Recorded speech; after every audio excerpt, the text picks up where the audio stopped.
Shalom, pada video kali ini kami akan membahas mengenai materi penilaian saham.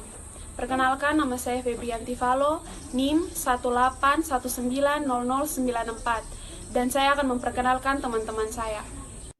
Perkenalkan, nama saya Amelia Dorego, NIM 181900993. Perkenalkan, nama saya Hendra Arianto Alessandra Sidetan, NIM 181900115. Perkenalkan, nama saya Jihan Merlin Manubulu, NIM 181900996.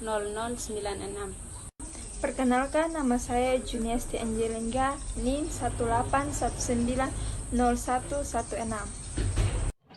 Perkenalkan, nama saya Ananias Tuati, NIM 18190103. Perkenalkan, nama saya Intan Malesi, NIM 18190123. Baik, langsung saja kepada pembahasan yang pertama. Penilaian saham. Saham merupakan surat berharga yang diperdagangkan di pasar modal, sering disebut sebagai efek atau sekuritas. Wujud saham adalah selembar kertas yang menerangkan bahwa pemilik kertas tersebut adalah pemilik perusahaan yang menerbitkan surat berharga tersebut. Porsi kepemilikan ditentukan oleh seberapa besar penyertaan yang ditambahkan di perusahaan tersebut. Yang berikut, jenis saham. Berdasarkan hak kepemilikannya, saham dapat dibagi menjadi dua jenis, yaitu saham biasa dan saham preferen. Saham biasa atau common stock merupakan saham yang menempatkan pemiliknya yang paling junior dalam hal pembagian dividen dan hak atas harta kekayaan perusahaan apabila perusahaan tersebut dilikuidasi. Saham biasa ini merupakan saham yang paling banyak dikenal dan diperdagangkan di pasar. Yang kedua, saham preferen atau preferred stock. Saham ini mempunyai karakteristik gabungan antara obligasi dan saham biasa, karena bisa menghasilkan pendapatan tetap, tetapi bisa juga mendatangkan hasil seperti yang dikehendaki investor. Ada dua hal penyebab saham preferen serupa dengan saham biasa, yaitu mewakili kepemilikan ekuitas dan diterbitkan tanpa tanggal jatuh tempo yang tertulis di atas lembaran saham tersebut dan membayar dividen. Perbedaan saham preferen dengan obligasi terletak pada tiga hal, yaitu yang pertama, klaim atas laba dan aktiva.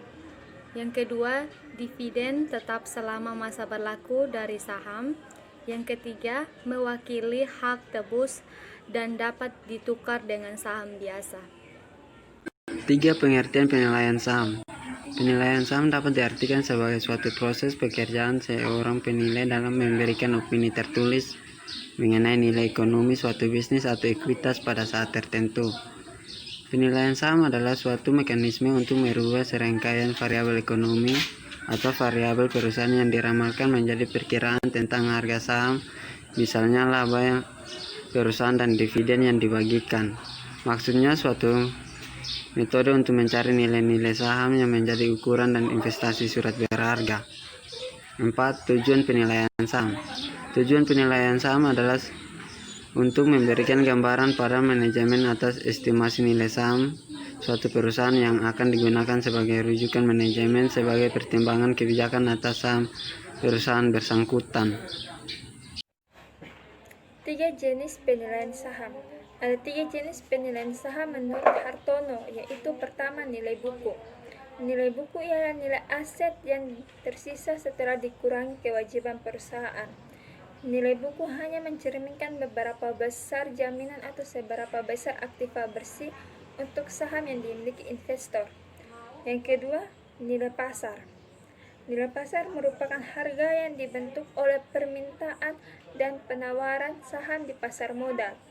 Nilai pasar tidak lagi dipengaruhi oleh emiten atau pihak penjamin emisi, sehingga boleh jadi harga inilah yang sebenarnya mewakili nilai suatu perusahaan. Yang ketiga, nilai intrinsik. Nilai intrinsik adalah nilai saham yang menentukan harga wajar suatu saham agar saham tersebut mencerminkan nilai saham yang sebenarnya sehingga tidak terlalu mahal. Perhitungan nilai intrinsik ini adalah mencari nilai sekarang dari semua aliran kas di masa mendatang baik berasal dari dividen maupun capital gain. Pendekatan dalam penentuan nilai intrinsik saham. Yang pertama, pendekatan nilai sekarang atau present value. Dalam pendekatan ini, perhitungan nilai saham dilakukan dengan menghitung nilai sekarang semua aliran kas saham yang diharapkan di masa datang dengan tingkat diskonto sebesar return yang disyaratkan investor. Dalam hal ini, nilai intrinsik atau disebut juga dengan nilai teoritis, suatu saham nantinya akan sama dengan nilai diskonto semua aliran kas yang akan diterima investor pada masa yang akan datang. Yang kedua, pendekatan price earning ratio. Pendekatan ini disebut juga dengan pendekatan multiplier, di mana investor akan menghitung berapa kali multiplier nilai earning yang tercermin dalam harga satu saham.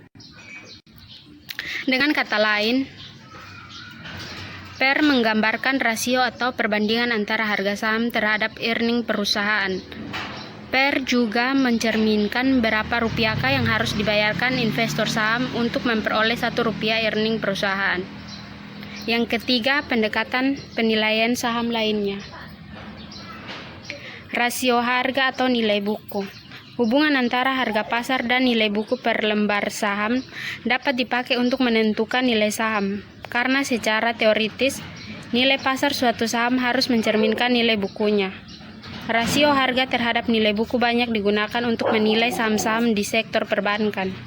Hasil penelitian menemukan bahwa saham-saham yang memiliki rasio harga atau nilai buku yang rendah akan menghasilkan return yang secara signifikan lebih tinggi dibanding saham-saham yang memiliki rasio harga atau nilai buku yang tinggi. Rasio harga atau aliran kas. Pendekatan ini mendasarkan diri pada aliran kas perusahaan, bukannya earning perusahaan. Dalam penilaian saham perusahaan, investor bisa menggunakan informasi rasio harga atau aliran kas ini sebagai pelengkap informasi PER, karena aliran data kas perusahaan bisa memberikan pemahaman yang lebih mendalam bagi investor tentang perusahaan nilai saham yang akan terjadi.